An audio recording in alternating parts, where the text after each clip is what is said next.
પૃથ્વીભૂષણ નામનું નગર હતું. આ નગરમાં કનકદેવ જ નામે રાજા રાજ્ય કરતો હતો.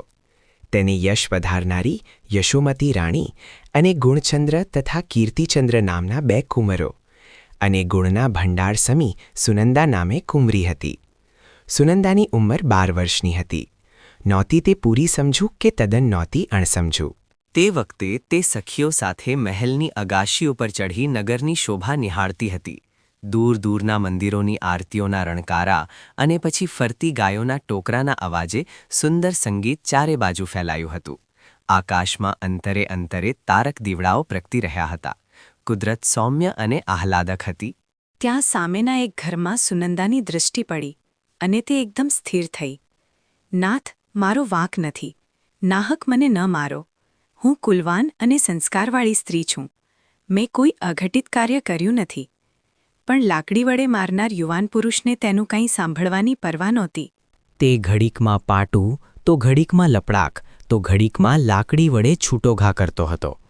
તેના પગે પડી કરગરતી હતી અને કહેતી કે મારી ભૂલ નથી, આપ તપાસ કરો, હું નિર્દોષ છું. સુનંદા સખીઓને લઈ આવી અને છતાં અછતા દૂષણોની કલ્પના કરી મારતા પુરુષને બતાવી કહેવા લાગી કે સ્ત્રીનો અવતાર કેટલો પરાધીન છે. સંસારમાં શું સુખ છે? આખો દિવસ વૈતરું કરવું, છતાં સાસુ સસરા અને ધણીના દબાયેલા રહેવું? સ્ત્રી ઘરનો દીવો, ઘરની લક્ષ્મી, સૌભાગ્યનું સ્થાન છે. તેનો પુરુષને ભાગ્ય જ ખ્યાલ હોય છે.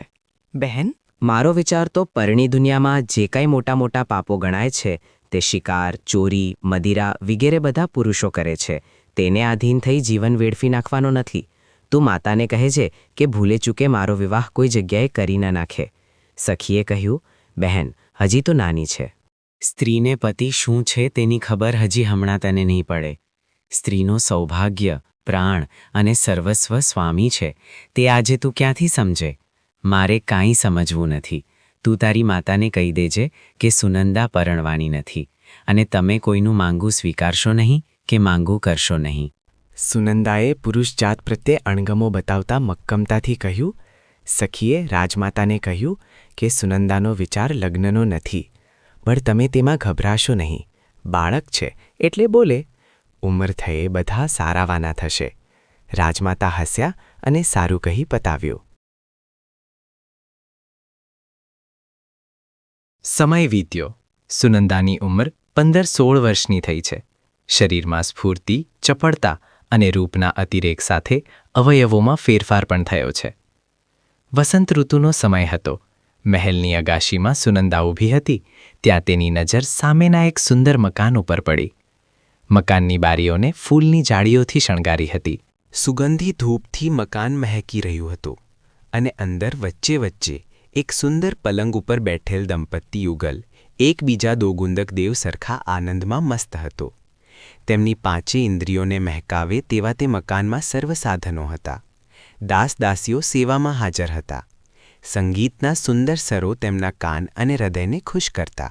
ખિલખિલાટ અને હા હા હી હીથી તેમનો આનંદ ઉભરાતો હતો.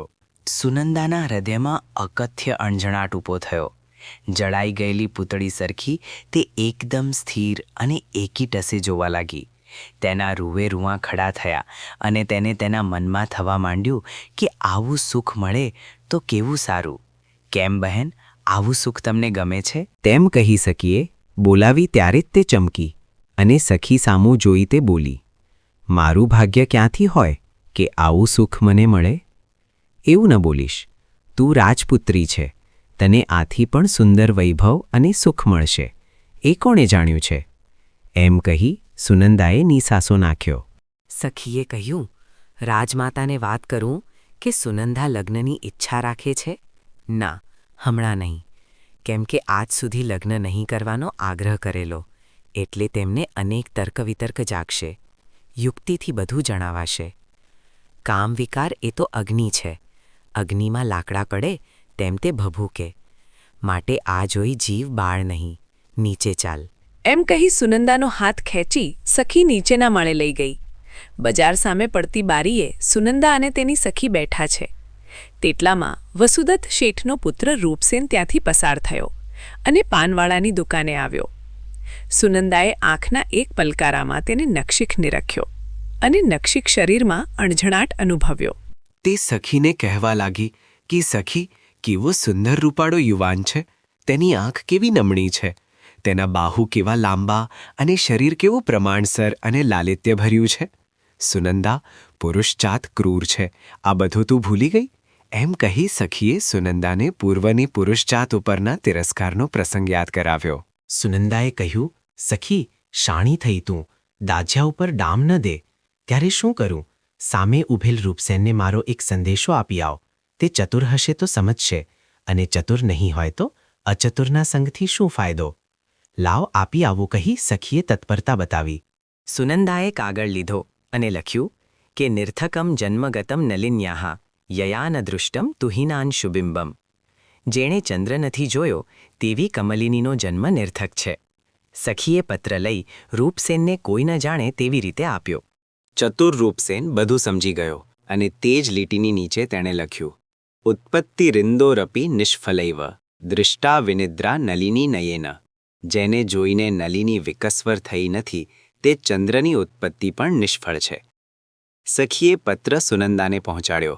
વાંચી તે આનંદ પામી અને બોલી કે જેવો રૂપાળો તેવો જ ચતુર છે.